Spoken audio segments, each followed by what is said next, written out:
Hello, and thank you for listening to this episode of the Moore's October Rants. Today's episode is titled, Avoiding Arguments. I've realized over time that arguing with people about certain topics is almost always a waste of time. It drains your energy, creates unnecessary tension, and rarely changes anyone's mind. But more than that, I try not to even step into that territory in the first place.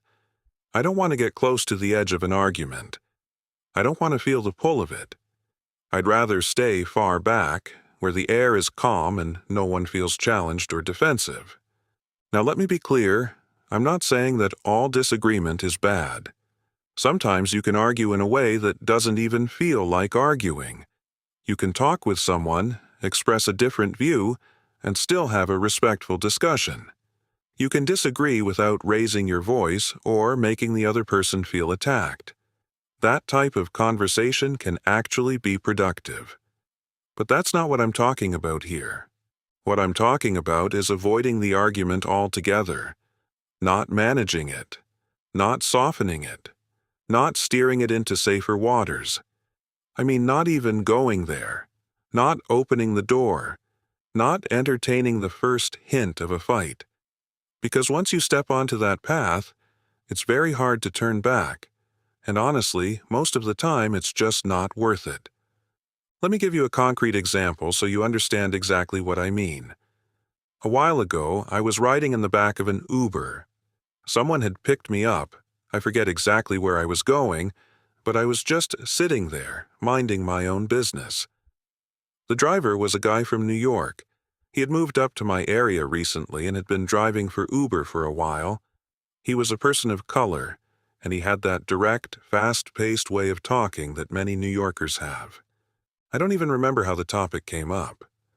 Maybe he mentioned something about the news. Maybe he made a comment about politics in passing. But somehow, the conversation turned to Donald Trump. The driver started talking about Trump. He was very critical. Not just mildly critical, he was insulting him. He was listing reasons why he didn't like him. His tone was strong, and it was clear he had strong feelings about the former president. In that moment, I had a choice. Because here's the thing. I am a Trump supporter. I like him. I agree with many of his policies and his approach. So I could have argued back. I could have told the driver all the reasons I support Trump, not even to prove him wrong, just to share my perspective. I could have said, I actually like him, and here's why. But I knew, deep down, that would have started an argument. And I didn't want that. I really didn't. So I chose to say nothing. I just nodded along. I said things like, yeah, I hear you, and interesting, and okay, sure. I didn't push back. I didn't defend my position. I didn't even mention that I liked Trump. I just let him talk, and then I changed the subject as naturally as I could. Why did I do that? Because I already know what I believe. I already know that I support Trump. I don't need to prove that to a stranger in an Uber. I don't need to justify myself to someone I'll never see again.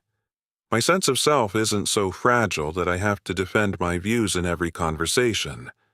So I thought to myself, big deal. He doesn't like Trump. So what? That doesn't affect me. That doesn't change my vote. That doesn't make me any less confident in my own beliefs. And honestly, there was another reason. A practical one. This guy was driving me in his car. I was in his back seat. I didn't know him. I didn't know if he had a short temper. I didn't know if he might react badly to disagreement. For all I knew, he could have been unstable or angry. So why risk it? Why start a fight with someone who controls the vehicle you're sitting in? That's just common sense. So I chose to avoid the argument entirely. And that's a big part of what I'm trying to say. Sometimes the smartest move is to simply not engage. You don't have to respond to every comment. You don't have to correct every misconception.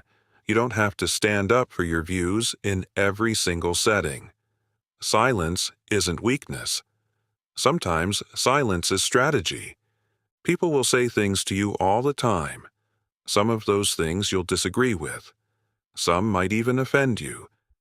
But not every comment requires a response. You can hear someone, acknowledge what they said, and then move on. That doesn't make you a coward. It makes you someone who knows how to pick their battles. But you have to pay attention. You have to recognize the signs.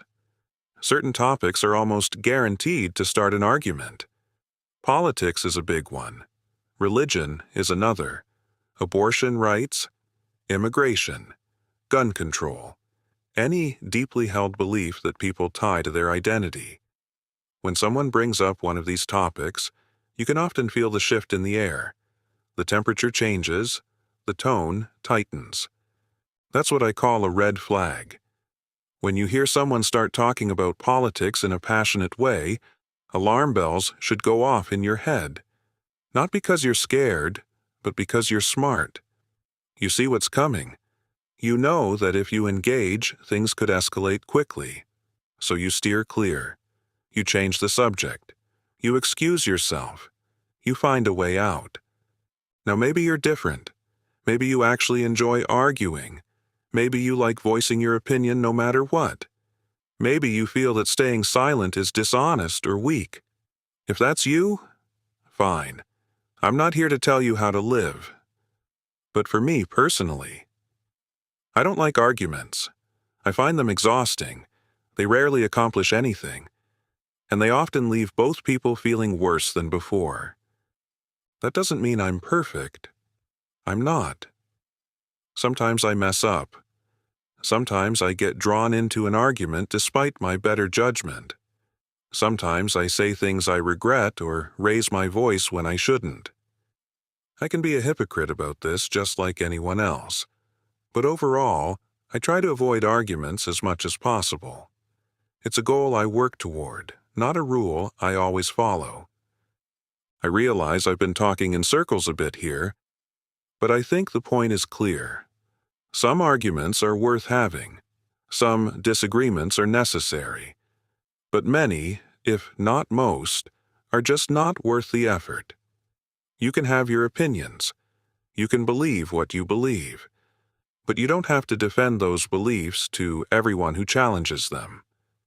The truth is, some people don't know how to disagree respectfully. They don't know how to discuss a topic without turning it into a fight. They hear a different opinion and immediately go on the attack. With people like that, the best move is often to not engage at all. Don't be part of that dynamic. Don't feed the fire, just step away. You guys can do what you want with this advice, but I'll leave you with this. Some arguments are just worth avoiding in general. It's really not worth the headache, the stress, or the lost time. Protect your peace. Know who you are. And don't feel the need to prove yourself to every person you meet. This concludes this episode of the Moore's October Rants. Thank you for listening. Signing out. Goodbye for now.